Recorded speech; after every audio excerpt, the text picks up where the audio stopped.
patience. We are all ready to go.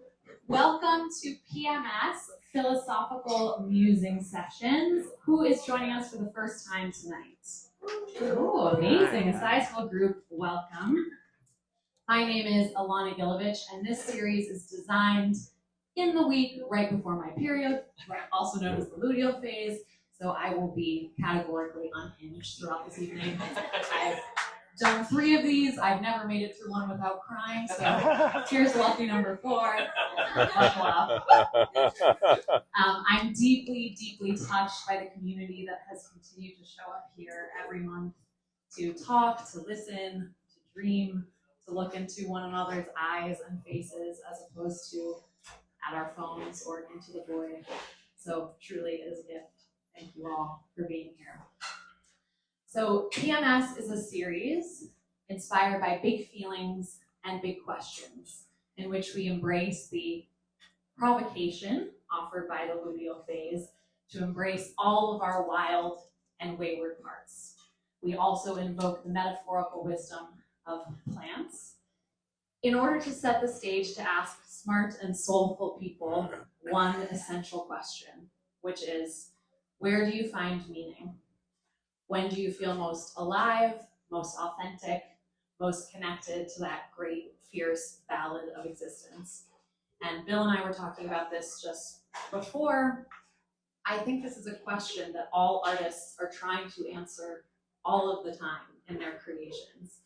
A piece of art is essentially a love letter saying, here's what I find beautiful or meaningful or complicated or provocative, and I'd like to share it with you. So my hope is that we emerge from these kinds of conversations with something artful that we can then harness as fodder to design our systems and civilizations after what we love, what we find beautiful and meaningful, as opposed to what is easy, what is productive, what is merely a product of inertia or antiquated cultural mores. So tonight, we will have 2 lovely gents grappling with this question, exploring this question on stage, but I also invite all of you to contribute to this question as well by writing it in this book. And I have this book accompany me to every PMS session, so I will leave it up here with these very whimsical colored pens. And if you want to fill it out after, I really highly encourage anyone to put an entry of where they find meaning, where they find beauty. And the hope is that we are, casually crowdsourcing the meaning of life. So I like to open every session by reading a previous entry.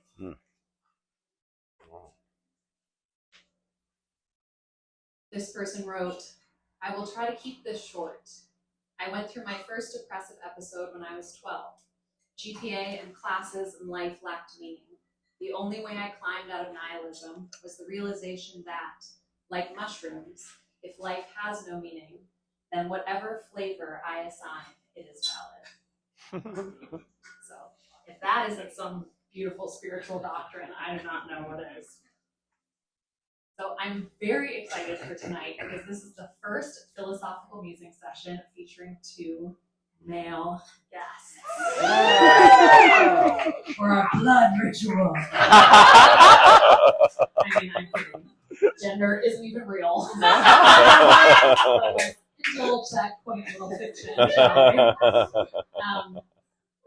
Yeah, I am delighted to have 2 men on either side of me in this very spicy week leading up to my period, in which my sanity has just gone out for a smoke and may never return. So, yeah.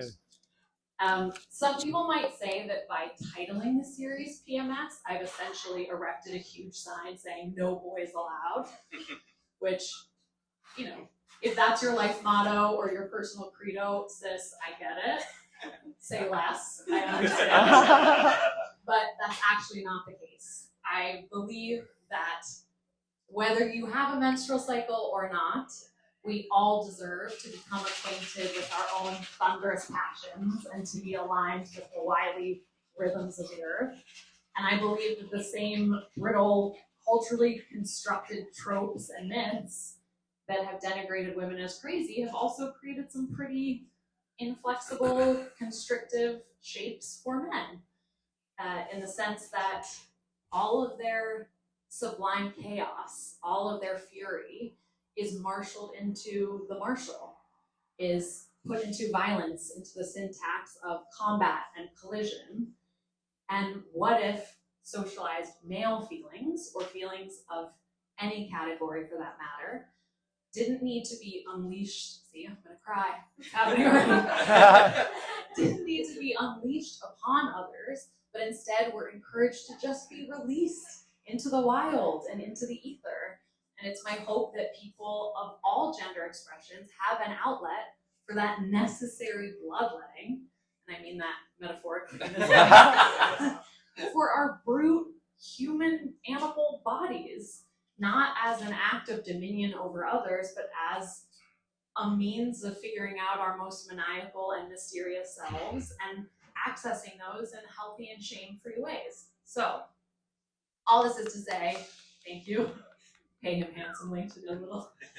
All this is to say, tonight I'm here in my keening, in my smolder, in my crazy, ready to gnash my little luteal barracuda teeth and to throw my heart overboard and jump in after it. And I invite all of you to do the same, whether you identify as male, female, non-binary, transgender, agender, intersex, genderqueer, or a plant, which is the highest of all expressions. So that leads me to the next part of the series. I have a co-host each month, and that co-host is a plant. And the reason for this is because I feel that just like we need to rely on the wisdom of women's bodies, I would also like to design systems and communities around the wisdom of plants. So I'm going to introduce my co-host, read some facts about it, and if it tends to lend fodder to our discussion tonight, wonderful. So, tonight, can everyone hear me? Good? Tonight, my co-host is the marigold. Marigolds carry layered meanings across cultures. In Mexico, they guide spirits during Dia de los Muertos. In South Asia, garlands are used in temple offerings. In Europe, Mary's gold flowers were offered to the Virgin Mary in place of coins, symbolizing humility. Marigolds are rich in carotenoids. Mateo, am I saying that right? Carotenoids? My scientists in the back, so. Which are valued for eye health and retina protection, and they also offer anti-inflammatory and antimicrobial benefits. Marigolds are natural insect repellers while attracting pollinators like butterflies and birds, so farmers plant marigolds to protect other crops, which I think is pretty badass. Marigolds are used as natural dyes and in chicken feed to make egg yolks more vibrant. So when you're looking at your bougie farmer's market eggs that have really deep yolk, it may be that marigolds were used. There's no part of the food pyramid that this puppy doesn't touch. Marigolds are used in ointments for wounds, burns, and rashes, and calendula marigolds help digestion and, wait for it, menstrual regulation. So this really is the queen of all plants. So please give it up for our co-host.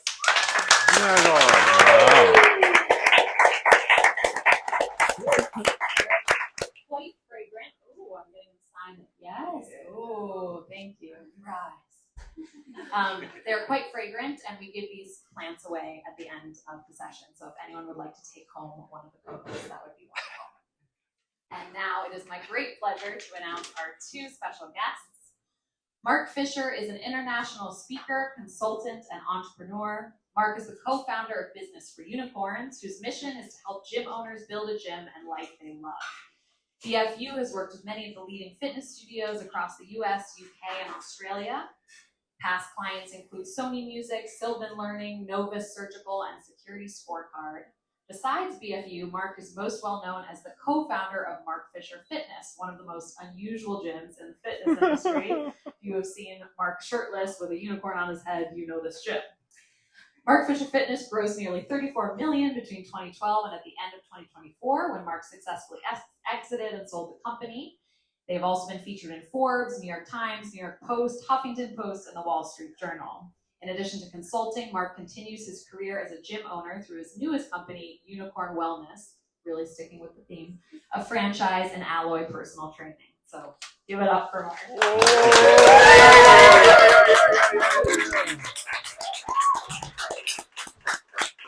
Bill Barclay is a writer, director, and composer, best known for his over 25 productions of concert theater, including Secret Bird, Marcus Passion, and The Chevalier. He is artistic director of Concert Theater Works, which tours his productions internationally each year.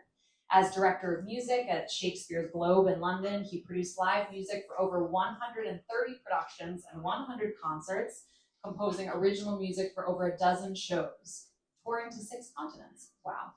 His Broadway and West End credits include Farinelli and the King, Twelfth Night, and Richard III, all starring Sir Mark Rylance, who is like all 3 members of my fictional dinner party would be Mark Rylance. This is crazy. He was artistic director of music before 1800 in New York City until this year, and has directed productions for many of the world's leading classical musicians, including Yo-Yo Ma and Max Richter. As a composer, Bill's original music has been performed for President Obama, for the Olympic tour to the United Nations, and for the British royal family. He was the composer for Hamlet Globe to Globe, and his writing on the music of Shakespeare has been published by both Cambridge and Oxford University presses. His newest work is What Music Is, aimed at revealing music's essential role on our planet. Please give it up for Bill Barclay. That was awkward, huh, Bill? So, Bill and Mark, tell us about your first periods. We won't do that, but I do think it would be fun if we had to simulate cramps and we could have members of the audience come up and just like kick you in the stomach every 5 minutes. And we have a very nice audience each month, so I feel like they would be resident to do that. But Mark, if you could take off your shirt, I think more people would be excited to come up here and volunteer. I would consent to be kicked, so. Okay, great. We know that. I won't go all in on the period content right away. I can't promise that I won't do it the whole time, but you are a father to a young daughter. You are about to be a father to a young daughter. And on one fateful day, both of those lovely daughters are going to transform into fire-breathing dragons, as nature intended, in the first throes of their period. So in that moment, when they're struggling, do you give them A, a hug, B, a chocolate bar, or C, a heating pad? Can it be all 3? Are you allowed to do all 3? All 3? I think the hug is likely to be rejected. Yeah. So It'd be offered, but yeah, I'm going to go with the chocolate bar outside the closed door and then running away and coming back and seeing if it was eaten or not. Yep. Yeah. This is prudent. Feeding a wild animal, all 3, abundant, cautious. You were both so close, but the answer we were looking for was D, 3 chocolate bars. So I'm very excited to talk to you both about the meaning of life. And Bill, I don't want to put you too much on the spot here, but because I know you're deeply invested in the philosophical question of music, how it works, what it is. Do you look to music to guide some of your philosophical principles, how you think about life? Do the patterns in music, the way music moves you, provide a framework for how you move through the world? That's a great question, and the answer is absolutely yes. Without getting too much into the hypothesis or the theory that I've developed over sort of 20 years of citizen journalist research, I think it does largely track with my own understanding of the spiritual realm, which is, at first, there's awe and wonder and mystery. Why is music making me feel things? It must be unexplained things. And then once you actually realize that it's science, and that it's many different kinds of sciences, and that underneath those many kinds of sciences, there is a human constant there. So there's actually like a Fibonacci sequence of it all. That does actually directly track with the spiritual trajectory that am still on, obviously, but through meditation and other meditative practices, realizing that the mystery and, for lack of a better term, woo, is really just things you haven't solved for yet in the equation. And that when you can actually solve for, you find another Fibonacci sequence right there in the middle of it, and that becomes a new beginning of a larger sense, but a totally different sense of exploration. Rather than solving for something, now you're looking through a keyhole and seeing the world through that lens. And it's an entirely different vector. So my life with music has been marked by a turning point where I found something that couldn't be explained until I realized what the explanation was, and then everything was different. And the spiritual practice has been exactly the same. There was literally a moment when everything was different. And I think, to wrap this answer up, the interesting thing is that in both cases, I would never have guessed that it could change so radically in a moment. And I think it's one of the things I keep coming back to, which is that I think before, the process as an artist and as process on whatever path when you're seeking would seem to me as a default to kind of go like this, but actually it can take right and left turns, and I'm sure many of you have experienced that too. I just wasn't expecting it to step up suddenly like that, but it does, and these are one of the greatest moments of life. Can I ask, I know we're a layman's audience, a common man audience in terms of music and music theory, but are there things that we could listen to somewhat lean into that Fibonacci sequence? Maybe not Fibonacci sequence literally, but are there things or patterns in music that you think, would be helpful for us to hear in order to augment our appreciation of it? Well, it's funny. I wasn't expecting to talk about music here, but I guess I should have known better. Yeah. All the music we've heard, 99.9% of the music we've heard is equal tempered, where all the intervals are evened out. But that's not actually the way that our ancestors listened to music. We listen to music that's drone-based music in one key, and then you can tune the intervals to that pitch in a way that has nature's pure ratios: 1/2, 1/3, 1/4, 1/5, 1/6. That's the harmonic series. And the harmonic series, if you reduce it to an octave, is pretty much our major scale. And the reason our major scale feels like home is because it is home, it's nature. And all of the major harmonic intervals in the music we love is contained within each pitch itself. And so, wait, what? Wait, say that part again? So inside every tone, any tone except a tone that would be like generated by a computer, inside every tone is an oscillation. 1/2 of that oscillation is also vibrating. 1/3 is also vibrating. 1/4 is also vibrating. 1/5 is also vibrating. 1/6. They're quieter and quieter, but when you collapse that in an octave, you get the major scale. And I'll just demonstrate this to you. I'm just going to use the cavities of my mouth to allow you to hear the different partials that are inside each pitch itself, and you should be able to hear the major chord. Can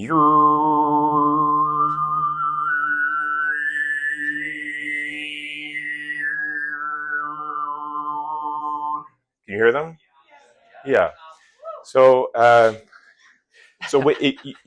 what I was just doing with my mouth, I'm not very good at it, but you can hear I'm accenting 1/6 of the wave, 1/5 of the wave, 1/4 of the wave, 1/3 of the wave. And if you were to put that onto inside an octave, our major scale is right there. So the major scale actually lives inside every single pitch you hear. And so when a piece of music ends in the major chord, it's coming home because it's coming back to nature. And that series, 1/2, 1/3, 1/4, 1/5, 1/6, shows up in chemistry, in astronomy, in biology, in demography, in statistics, in solar flares, in gravitational waves, and in the rates of words in which we use in English and in every language. It is, like I say, that Fibonacci sequence that shows up everywhere. And tracking why that Fibonacci sequence occurs is the basis of my research. But now that you understand, it's very simple. It's actually inside every pitch you hear is that code. And that code is, when you realize that that code is operating everywhere, that's the left-hand turn. And that's the moment that no other exploration into the subject of music is the same. Because then you realize that we in the West are not tuning ourselves to our ancestors' medicine. But Arabic music and South Asian music is.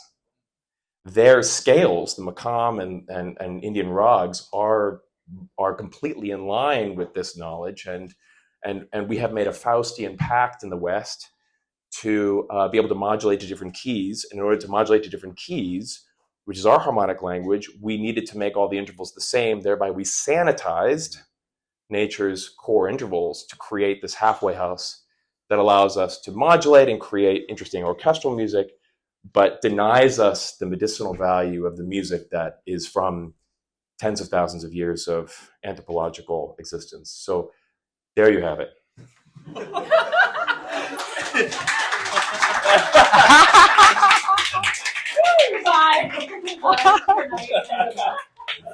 I mean, that's not just the luteal phase that makes me want to weep at that, at the sheer splendor of the world and the mathematics and the poetry that undergirds all of existence. So thank you for sharing that. Another trailhead into, I think, the world that we want to live into is how to create meaningful community. And Mark, I feel like you have figured out in your own career path how to reconcile dealing with the challenges of capitalism and making something substantive and connective. In terms of Mark Fisher Fitness specifically, it is such a community of joy and high octane connection. Can you talk about how you infuse your essence into that community to create what you did? I can certainly try. So for those, I'm just curious, raise your hand if you have heard of Mark Fisher Fitness or kind of familiar. So I'll just give you the super short version of the shtick. So I was a professional actor throughout my 20s. I got into fitness because I wanted to do something positive for myself. It became this one vector of this one thing I could control in my life. But I was not somebody that grew up who identified as an athlete. I wasn't somebody that had a particularly good relationship with my body. But I really got into fitness, right? And it was very interesting for me to note in myself, and I think part of what draws a lot of people to get into fitness is it is what is often called a keystone habit, right? So if we find practices, if we find habits or things that we can adopt, that we do for ourselves, for our body, and we notice that we have the ability to make positive change, that can be a very powerful doorway into one's agency, right? So go back to my 20s, I'm a professional actor.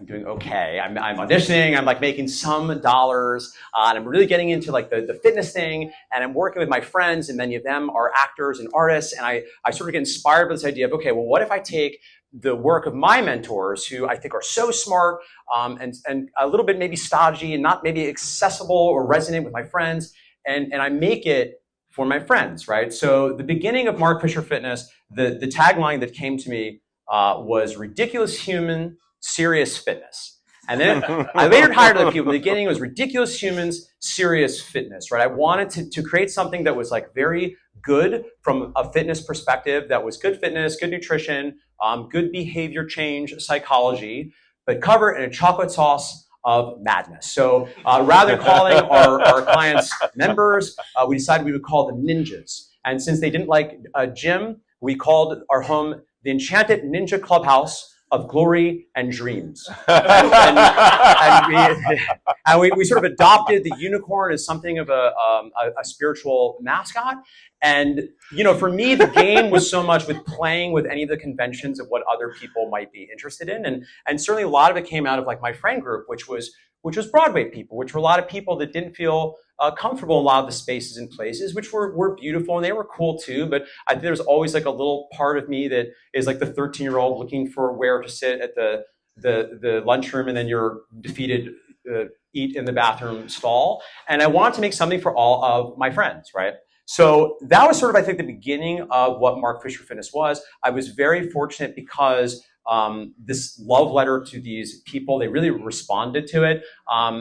You know, it's interesting you made the point, it has been interesting navigation. How do you navigate that with the mechanics of running a business that has to pay people and has to pay bills and has to make a certain amount of money? And that has been beautiful and challenging and illuminating. But yeah, you know, you talk about this concept, like what is meaning? I think my favorite reflection about what Mark Fisher Fitness is a very dear friend of mine who's a theologian. And he always said that Mark Fisher Fitness is a temper tantrum against nihilism. And I always thought, like, if I die, like put that on my tombstone. Like, he launched a temper tantrum against nihilism. Like, there will be meaning. So anyway, that's a little bit about how MFF was born. I think beyond that, you know, community is something I've thought a lot about, right? I think it is a little bit alchemy. I think there are, you know, practical things you can do. Like, I very much believe community is built when we talk about the things that we care about to people who care, to people that are listening. And, you know, it's like funny. I always say with Mark Fisher Fitness, I always say, like, You come for the six pack, but you stay to cope with the anxieties of modernity and the fact that you and everyone you know will die. Right? But you can't, like, no one will buy the other thing. I've learned you can't sell that on the landing page. They won't buy that, right? So it's interesting because you're selling this sort of like, it's like a gym product. It's like a fitness thing. It's, you have like a fitness goal. You're like, I want to avoid, osteopenia or whatever. That's amazing. Come on in. And then you kind of like trick them, right? And then you trick them by creating these points of creating some connection. And that is its own art.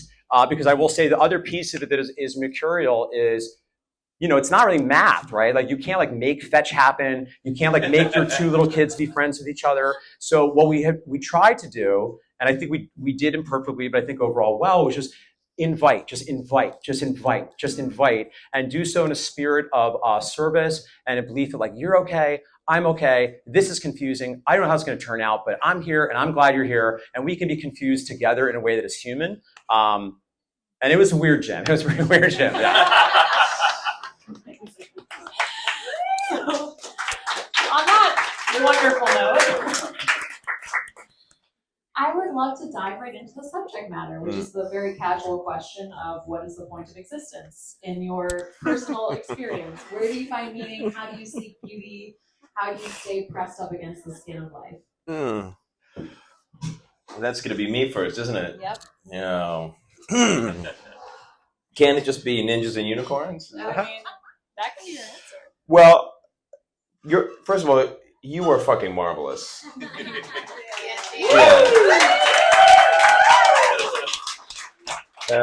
And the opportunity to speak about, like we were just mentioning earlier, about the thing itself is quite rare. And so much else in my world, in the arts world, is definitely sort of pointing at the thing itself, but talking about your most recent project or book. And we very rarely give ourselves the opportunity of just being vulnerable with each other and advancing ideas about the thing that most of us probably, raise your hand if you're living an examined life.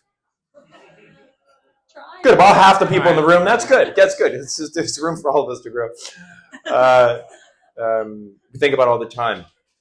So I'd like to take this opportunity to actually be provocative and very concrete about a subject that normally would elicit abstract, maybe inadvertently inexact language, hoping for a stickiness somewhere. I like you, and like you, have thought a lot about this, and I take a scientist's approach to it as a meditator, which is to say, what can I feel? What can I prove? And surely, if I can't prove it yet, someone else has. So what is that shrinking mystery? And how much of that shrinking mystery is always going to stay mystery, and how much of it is going to continue to shrink? And if I try to look for meaning, you say, what's the point of life? And granted, we're not going to get into semantic arguments here, but point to me diverges into meaning or purpose. Because the more common question is, what is the meaning of life? And then the other sort of like the Brooklyn side of the question is, what is your purpose? Okay, so if you'll let me, I'd like to just hair split those two words for a second. I, like many of you, if I'm really rigorous, cannot find a scientific meaning. I cannot find a place where meaning exists in life. If I try to look for it with really even an optimist's lens, I don't see it in mitochondria. I don't see it in the meditation practice. I don't even really see it in love. I have a feeling that I will see it in my child's eyes next month when my baby is born, and I will revise this answer. Okay, so I honestly, my partner's here. That is her down there cooking. And I'm genuinely prepared to see reproductive experiences as something that is an all-consuming event. But let's just table that for a second. There's a table right behind you, actually. If we were to start with our co-host here and look at the evolution of a marigold from seed to plant, but also plant to fish, to reptile, to mammal, to primate, to us, if we're looking for something concrete, we have to be able to conclude and lean on and agree that life evolves. And that evolution through either accidental adaptation or through an inborn learning structure is meant to evolve. And what does that evolution look like? If you even just look at us, primates to us, what is the vector? The vector is knowledge of self. We have higher self-knowledge. A reptile has higher self-knowledge than a fish, and so forth. So if we're looking very specifically and trying to identify within the sciences a concrete vector of life that might give it a point or a meaning, I assign it to the development of knowledge of self. And if I reflect that back to me, I think of my life, and the meaning of my life is to accrue self-knowledge. And all the ways in which I do that and don't do that. What are the things in which I'm doing that enable that, and what are the things that don't enable that? And that's a very useful and actionable thing for me. So that, for me, solves the meaning issue. And to me, that's the end of it. Knowledge of self, developing knowledge of self. Then the actionable thing comes in the second part of the dyad, purpose. And once again, I cannot find in my biology or life experience any part that is purpose. And purpose is a wonderful word, and it's a helpful frame, and so is other purpose framings from around the world, like the Japanese ikigai frame, which is very useful. But these are models, and as Mark has told me before, all models are wrong and some are useful. But still, with purpose, I've really broken my brain over this through the years, and I can find no place for purpose except if meaning is to develop self-knowledge. Purpose has got to be helping you develop self-knowledge. So if I can help you increase the meaning of your life by developing self-knowledge, if I can provide a reflective surface or somehow see something, articulate something that you're not seeing, I have purpose, because that's clearly your meaning, is to develop knowledge of self. And if I'm helping that, I'm doing it. And if I were to apply that into some of the other hot button words like service, I see purpose, which is enhancing other people's self-knowledge in all of the major iconic professions: teaching, security, innovation, safety. You know, all of these places, these traditional arts, the arts are all, maybe especially the arts, but especially teaching, but especially keeping people safe, but especially making laws that enhance people to flourish across all parts of society, social justice, evening the playing field. All these things seen through that lens are to enact the vector of purpose, enabling every individual to grow into the true meaning of their life, which is developing the knowledge of self. And arriving at that formulation, I feel happy and satisfied for myself, but again, it's very, very specific and deliberately eschews loftier, wooier, spiritualier ways in which people want to get into determinism or believing in destiny or magic and everything else. And I like to keep it quite contained, and I'm hopeful that someone disagrees with me. Yeah.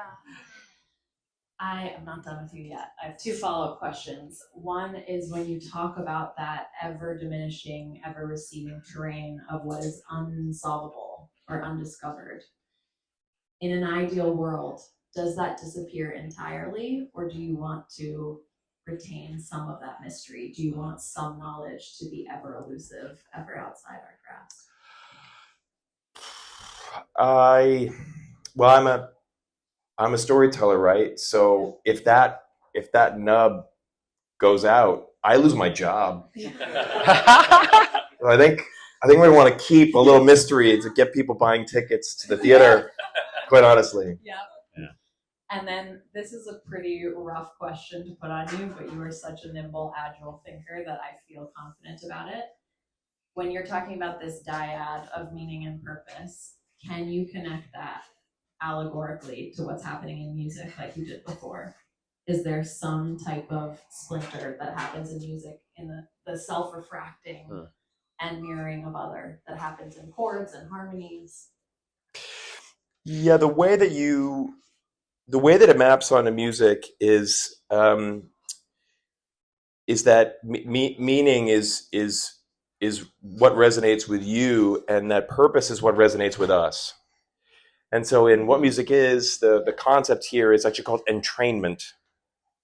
And entrainment is happening all around us. Entrainment is what happens when we all dance to the same beat. We're entraining to the beat. Entrainment is what happens when someone starts singing happy birthday and we all start singing happy birthday and we find the same key by the end of the song. Entrainment is also the process whereby some orbital periods find harmonic resonance in different resonance capture environments within our solar system. And other periods too. If you're the alpha, we're all gonna sync later. 3 of the moons of Jupiter are at a 1-2-4 resonance with each other. Our moon shows us its same face every night. Why? Because its revolutions around us and its rotation around itself are entrained together. It is locked in a 1-to-1 consonance, a unity with itself and Earth. Okay, and once it finds that unity, it doesn't continue to shift because it's the path of least resistance for this unity to be locked into itself. So entrainment is a very nice concept because it means that we can feel it when we dance. We know what that feels like. Entrainment and resonance is the sort of purpose where you can help someone else find meaning through resonance. And then, and then your own personal meaning is how music makes you feel. Does that answer the question? Yes, okay. Completely. And it's making me think of Chloe, who was a previous guest on at PMS in July, and I were talking about this idea of syncopation too. There's a beautiful quote from the book All Fours by Miranda July, where she talks about that syncopation is humor, is irreverence, and that when you're in harmony, if you decide to deliberately step outside of that register or that beat and decide to flout entrainment, it is a way of like getting frisky or getting fresh in a way that can feel really provocative and incendiary. And so I love that as like a rebellious tone to the world. Mark. Hello. So for you, the meaning of life, we've had some really dark but really meaningful and substantive conversations about the future in regards to AI. And I think the layers of sediment that we've unearthed in those discussions is really how do we design a world we want to see. So I'm curious, as you are thinking so conscientiously and writing so conscientiously, anyone who doesn't belong to his newsletter, you must join, because he writes not just about fitness, but about AI and the future of our planet. When you cast your eye towards that horizon, what would you want it to look like? What is your meaning of life? Well, yeah. So first of all, I'll say thank you, Bill, for that answer. I'm like, my gears are turning from that. The first thing I'll say is the obvious qualification is I don't know. This is a big question. I don't feel prepared. I will start, I think, by giving a little bit of context for sort of, I think, how I think about this. Talk a little bit about some things that seem to be true, and then I'll share a brief framework that I have found kind of to be helpful. So the first thing is, I think like a lot of us, right, like little trigger warning, kind of a sad story here. So I think, like a lot of us, I've had brushes with death. And to the extent that I can remember myself as a child, I would have fantasies of growing up to not only be a priest, but I really wanted, and this is like kind of funny, so do laugh, but kind of like, what's going on, little kid? Dying by taking a bullet for Jesus. Because like a 4 to 5-year-old, I wanted to prove my value in some way. And honestly, I think I was like really unhappy. And I think at that point, I believe in a sort of very traditional, at the age of 4 at any rate, I very much was into like the Catholic sense of the universe. And I thought, well, when I go to heaven, then I can be like happy, right? So I was a sort of like, there was some stuff going on with me as a child. Like it worked out okay. Like I'm a pretty happy person now. But part of that I think was because like there was a lot of natural neurosis, which I still grapple with from time to time, that really got knocked ajar because, I was 16 years old. It's such like a weird time. Right, like 16 is a weird time. There's a lot of you're aware. There's a lot of research that says like maybe like we're all being like a little hard on our family. Maybe a lot of it was just like whatever rando weird friends you had in middle school. 16 was a hard time, right? And I had just moved into a larger high school. I had left my middle school friends. I kind of hadn't found my new friends yet. But throughout my freshman year, I found for the first time the theater kids. Right? Because when you don't like sports, you do the opposite of sports, which is the theater, right? The theater was like these other people that like to play pretend and pretend like I could be someone else, someone of consequence, right? But ultimately, that was, I think, my first real experience of being seen and being known and feeling cared for. And this was a challenging, but a sort of a beautiful time. And the summer after my freshman year of high school, I had become very close with this theater community because one individual was like really, really sweet kid. His name was John. He was the only other kid that was called back for Wizard of Oz at Southern Regional High School. And I got the role of the wizard as like a 15-year-old. But John was so kind to me and was so inclusive and really went out of his way to make me feel welcome when I was so scared because all these kids had been together for years. I was so intimidated by them. And through John, it was a doorway into this like deep, rich community. And that summer was the summer of John's 16th birthday. And we grew up in Long Beach Island. And he had the 16th birthday party. And like, it was like, oh, my life is like popping now. And I saw my first sunset the morning of this party. We stayed up all night. We hung out the whole next day until it dwindled down. And it was just like 5 of us, including Katie Masmiano, who I had such a big crush on, who said that, yes, I was somebody she would consider dating. Yes. That bitch held That firm. bitch. I'm exploring my options. But it wasn't the right moment because my wife was there, but I saw her this summer actually at like a restaurant. I hadn't seen her in a long time. I was like, did you know I was in love with you in high school? Anyway, so the end of the story, unfortunately, it's you know, like kind of a sad one. But basically that sunset, we got swimming together. The riptide was not friendly that year. And I got pulled out and my friend John swam out to try to get me. Because that's the kind of guy he was. And sadly, he did not make it back in, right? And it's sad. I've had a lot of time to process this. I want to own I'm not the only person in this room that's had these things. So I want to see you too, because I imagine a lot of you are contextualizing that way.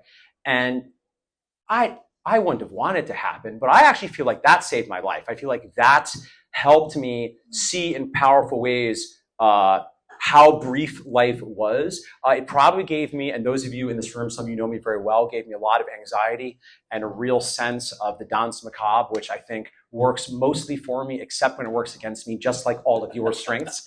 And that, for me, I think sent me into like a kind of existential depression, right? Which a lot of you are familiar with. And like mushroom person, my mushroom friend, I kind of got around the same thing because it dawned on me like a month and a half later, I was like, I think I was just sad because I couldn't remember his voice anymore. I started getting sad because I couldn't remember his voice anymore. And I thought somehow I got in this weird, like, 16-year-old, like weird, like kind of unhinged place where it's like, I could blow up the earth and it just wouldn't matter. Like it just wouldn't matter. There's nothing I can do to matter the cosmos, right? And I was lost for a while. But of course, on the other side of that, like my mushroom friend, what opened up, of course, on the other side of that is like, okay, then I guess I will just swim in possibility. I guess if it can be anything, I guess I will choose to create some kind of meaning with my life. So when we ask what meaning is, I definitely don't know. I'm unqualified. We all are. We can't see the system we're inside of. If you made me say, for those of you familiar with like Alan Watts, who I realize is just sort of contextualized. I think it was the Vedas, Chloe would know, someone would know. But this idea that you and me were just apertures of God or source or infinite energy, whatever you want to call it. And that's what we're all doing. We're all pretending we're all these different people. And we're playing these games where we fight and we love and we lose and we cry and we mourn and we create and we dance and we rage. And because of that, there are all these apertures of the universe knowing itself, right? And one thing I'm very interested in, and I don't know enough about this to speak to this in depth. There's probably some of you in this room that probably do, but I'm very interested, if anyone's finding the work of Annika Harris, this idea that, because for a long time we thought consciousness, maybe emerged from a sufficient level of complexity. Bill alluded to some of this too, but there's no ghosts in the machine. We couldn't really understand that. And then we thought, okay, well, maybe the thing is like panpsychism, okay? So if we're playing with this energy metaphor, if this is the meaning, well, maybe it's not just us being the universe, being energy, experiencing it. Maybe everything has a kind of consciousness. And what Annika Harris is proposing, which is really interesting, and hard, kind of hard to get your head around, is like, no, maybe it's not even that all of the matter has consciousness.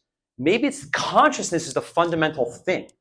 And matter and energy is a manifestation of the conscious. The consciousness is the first thing, right? And that I find like even more beautiful and poetic, because then it's not just like us. It's not even just like us and like the dogs. It's not even just us and the dogs and the plants. It's literally everything is the universe in some sense, knowing itself, experiencing self by experiencing itself in various individuated forms. And I find that like very beautiful. And I don't know if it's true, but a lot of it in my heart like feels right. All I got in that kind of, I think, conversation is intuition. And the final thing I'll say very briefly, because I want to give you like a framework about how we might think about meaning, which is related but sort of separate. I think about it a lot and I find it useful. So there's a guy named Martin Seligman, who I'm sure a lot of you know. He's often considered the father of positive psychology, which is funny because he's sort of infamously cranky. And he has a great book about flourishing that I think speaks to, okay, how do we operationalize meaning?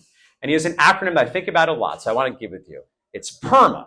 5 things, PERMA. The first is positive emotion. Positive emotion is cool, but like, it seems like a lot of it is like maybe genetic and like it's good feelings, and that's good. But the 4 other ones I think are a little bit more interesting and actionable, and that's engagement. Are we regularly getting into flow states where there is a match between us and what we're doing, and time dissipates, and we're so engaged in the opportunity that I think, again, if you want to get all woo with it, maybe like we're dropping in as the muse, we're dropping into it like a deeper connection with the source. Relationships, right? We talked about community too, the sense of feeling cared for, of seeing, of knowing and being known. We have meaning, right, which I think intersects with all this, and arguably is maybe where the model, I think it gets a little bit sticky because, I might say how I can't conceive of meaning outside relationships, and maybe even not out with engagement. I think the 5th probably does make sense over the trajectory of time, which is achievement. I think we probably want to see some kind of progress, but to be clear, that's not necessarily, and for this room, this conversation, not the bank account growing. It's the achievement of knowing ourselves, right? Of some sort of like growth and development. And I think a lot about that, right? Because for me, like the dream is if I can have like a perma orgy. And some of you in this room, I've had perma orgies with you. We've been together where it's been engagement and relationship and meaning and that flow state, right? That communitas, right? I think the music does this too. This sense of losing yourself and connecting. Like for a second, you are touching not being individuated anymore. And I will spend my life looking to create and be a part of and fan the flames of experiences like that. For just a second, we can step outside of the moral coil. Like that to me feels like a worthwhile use of our beautiful and precious and wild life.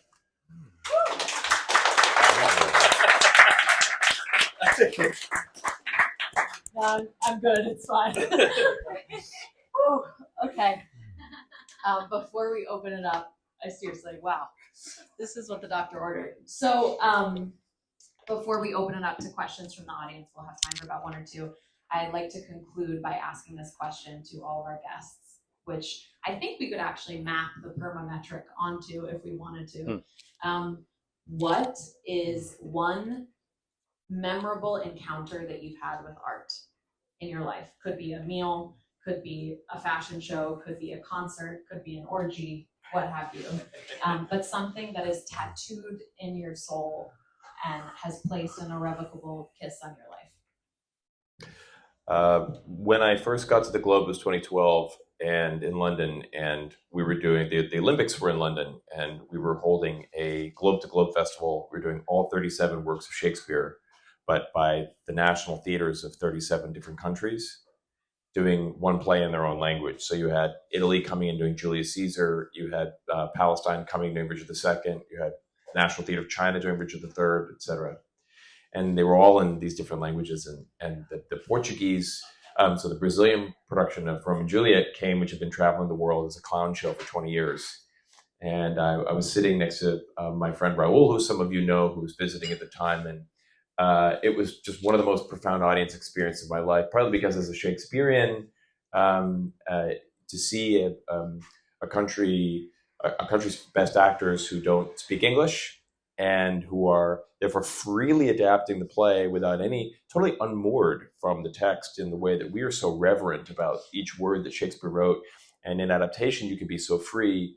They were all in clown face, and Juliet was on point, ballet point the entire time. And Romeo, the whole show, walked on stage and never left he was on stilts, playing the accordion, singing, and just because it made it so much more beautiful and so much more difficult, he was shielding himself with a paper parasol on stilts, accordion, singing, did the whole production like this. It was so impossible. It was so beautiful. It was so joyful. And it was an about face for me because here's a text I know. I could probably recite a good half an hour of it for you. And it just had me. And the wonder and the beauty and the delight. And Raul and I, most people in the audience were crying, probably half of us because it was so beautiful and half of because they really cared about Romeo and Juliet. And it was just this moment where the piece totally came alive in such a surprising way. And it's one of the best things I've ever seen. It feels like there's a natural bridge between what you shared and what you're sharing, in the sense that I think Romeo and Juliet is the most erotic of Shakespeare's play in the classic sense, which is, how do you create Eros in the face of death? How does death create this irresistible, irrepressible drive for life?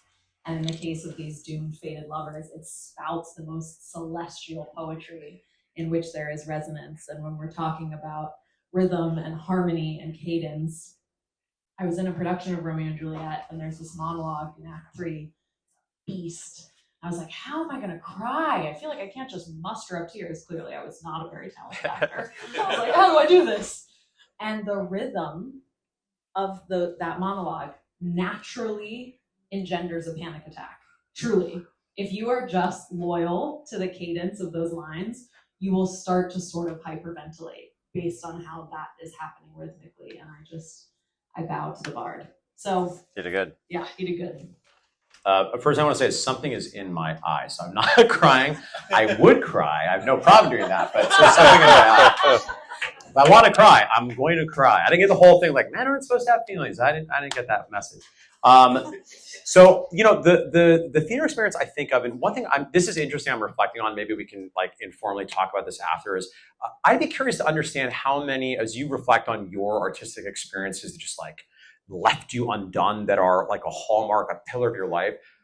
I wonder how many of them were either in a group and or watching a real life human being. I don't know they all are, but I think maybe most of us, maybe, I'm not sure. Mine actually was a very like kind of conventional musical. He likes Broadway, this guy, right? I had the occasion several years ago to see the production of Color Purple. I don't know if any of you saw it.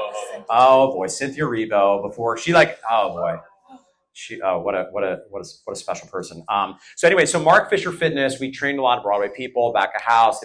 So in the Broadway world, you often paper like the final dress rehearsals because the critics are coming. You want big houses. You want people that are going to be friendly. And what that meant is our crew was on far house right. So in the Broadway theater, it was like on the far right side of the house. And the reason this performance was it's like probably the most remarkable artistic experience of my life is because that sense of communitas. Because not only was Cynthia Erivo doing things similarly that you're just like, this isn't possible. What you're doing is not possible. But to feel I'm doing it in community where I'm watching the audience are literally standing up doing this throughout the show because they're like, this isn't possible. And then the whole show is so amazing. My favorite part was the curtain call at the very end because the whole cast stood up there holding each other's hands, looking at us, crying, sobbing. Just tears coming down their face for what was, I felt like 15 minutes while people are just screaming and jumping up and down and clapping. And it was this beautiful confluence of sort of like art bringing people together. And yes, the work was beautiful and it was moving and there was great craft, but the craft was really like a vessel to sort of this aggressive, chaotic shared humanness that will forever, I think, loom large in my psychic landscape, my relationship to art. Oh, great. Okay, I think we have time for one question from the audience before we conclude. Yes, TM. So I teach high school English and spend a lot of my time thinking about teenagers today. And just from what you said today, which is beautiful, both of you, what message or idea would you give to youth living in the midst of the world on fire, basically? Why don't you answer that?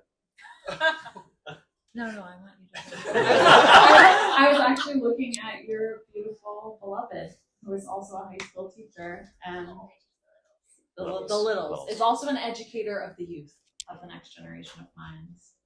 Have you thought about this question? Michael, you're asking Yeah. me? Yeah. Everyone's like,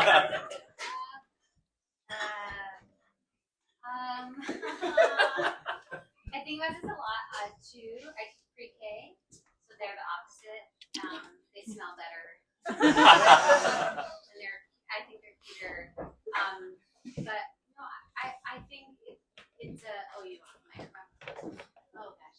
Hello.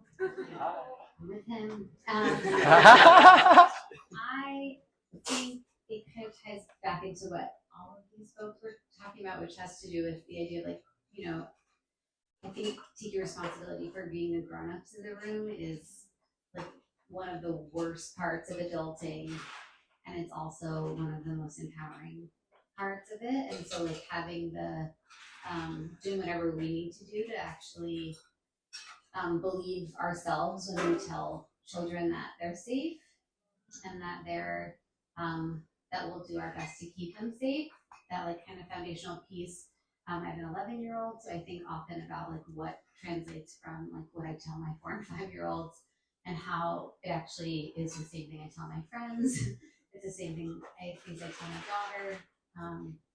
The same things we'll tell this one. And then I guess then the challenge is to actually find the words to say it even when we don't believe it, and to move through that as well. Best of luck.